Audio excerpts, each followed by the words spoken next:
Čuli smo kompoziciju Violet naše gošće Dragane Jovanović u izvođenju Ljubice Sekulić. Dragana Jovanović je kompozitor i vanredni profesor na Fakultetu muzičke umetnosti u Beogradu. Dobroveče, dobrodošli u našu emisiju. Dobroveče, bolje vas našla. Ovo je interesantno, harfa se uglavnom tretira kao orkestarski ili kamerni instrument. Naravno ima i dosta solo muzike za harfu, ali da li je veći izazov za kompozitore savremene muzike da se posvećuju instrumentima koji nisu toliko zastupljeni u solističkoj muzici kao violina, klavir, violončelo? Generalno harfa je mlad instrument u odnosu na ove koje ste pomenuli. Ima i mlađih instrumenta i ja volim da u svojoj muzici imam i te instrumente, pogotovo ako pripadaju još i drugim žanrovima, tako da sam imala i električnu gitaru i beatboxera svojevremeno. Tako da ja volim da pišem za nešto što nije baš svakodnevno. Kako vas je Ljubica inspirisala na Violet? Ljubicu sam upoznala, svirala je kao deo ansambla, jer je bila harf ansambl i onda je ona jako lepo to odradila.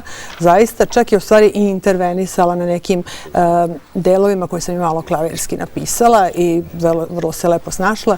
I kasnije je njoj se to dopalo, meni se dopalo kako ona svira i onda je posle poželjela nešto da odsvira solo i ja sam to napisala za nju.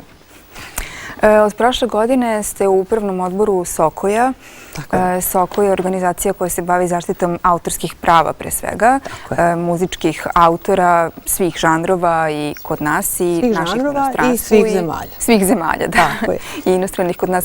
Šta je ono što Sokoj radi i u domenu autorskih prava, a i u domenu podsticanja autorstva kod nas, pošto i to je jedan segment? Soko je servis autora i ove godine on slavi 65 godina postojanja, što govori o jednoj ozbiljnoj organizaciji koja poštuje sve međunarodne ugovore, a mi smo jednostavno tako smo svi odlučili da ne pravimo neke zabave kojima bi pisala žuta štampa, već upravo tako da gostujemo, da pravimo razne tribine sa muzičkim urednicima, sa studentima, sa mladim kompozitorima ili sa starijim kompozitorima, da se upoznaju sa svojim pravima i sa svojim obavezama u krajnjoj liniji.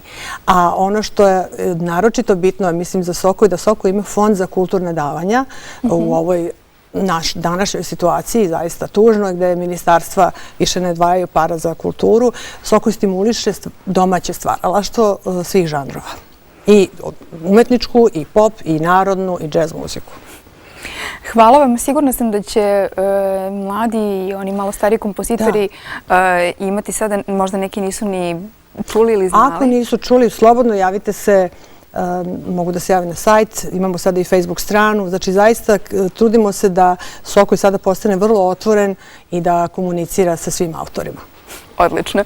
Hvala vam najlepše na razgovoru, gostovanju i na predivnoj Violet u izvođenju Ljubice Sekulić. I drugi put.